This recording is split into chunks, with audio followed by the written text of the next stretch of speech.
Hi friends, ఈ వీడియోలో మనం సోలార్ సిస్టమ్కి సంబంధించి కొన్ని ఇంపార్టెంట్ క్వశ్చన్స్ చూద్దాం. ఈ వీడియో మీకు నచ్చితే మన ఛానల్ని సబ్స్క్రైబ్ చేసుకోండి. స్టడీ ఆఫ్ యూనివర్స్ కాస్మాలజీ అంటారు. ప్రస్తుతం మన సోలార్ సిస్టమ్ ఉన్న గెలాక్సీ వచ్చేసి మిల్కీవే ఆర్ పాలపుంత. మన పాలపుంతకి దగ్గరలో ఉన్న మరో గెలాక్సీ ఏదంటే అది ఆండ్రోమెడా గెలాక్సీ. స్పేస్లోకి వెళ్ళిన ఫస్ట్ ఇండియన్ ఉమెన్ ఎవరంటే కల్పనా చావ్లా. ఇప్పుడు మన యూనివర్స్లో మొత్తం 8 ప్లానెట్స్ ఉన్నాయి.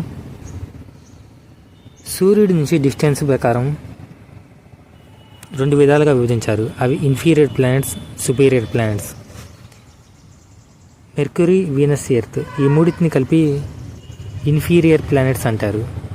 Mars, Jupiter, Saturn, Uranus, Neptune వీటిని సుపీరియర్ ప్లానెట్స్ అంటారు. ఫస్ట్ క్వశ్చన్, స్టార్ యొక్క కలర్ దేని మీద ఆధారపడి ఉంటుంది? ఆన్సర్ వచ్చేసి ఆప్షన్ ఏ, టెంపరేచర్. మన ఎర్త్కి దగ్గరలో ఉన్న నక్షత్రం వచ్చేసి సూర్యుడు.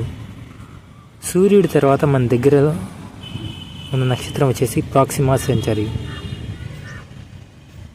సిరియస్ని బ్రైటెస్ట్ స్టార్ అని కూడా అంటారు. దీన్నే డార్క్ స్టార్ అని కూడా అంటారు. నెక్స్ట్ క్వశ్చన్, ఎక్కువ శాటిలైట్స్ ఉన్న గ్రహం ఏది? ఆన్సర్ వచ్చేసి ఆప్షన్ ఏ, సాటర్న్. సాటర్న్కి మొత్తం 146 శాటిలైట్స్ ఉన్నాయి. సాటర్న్కు ఉన్న లార్జెస్ట్ శాటిలైట్ వచ్చేసి టైటాన్. దీన్నే వాతావరణం కలిగిన ఒకే ఒక ఉపగ్రహం కూడా అంటారు.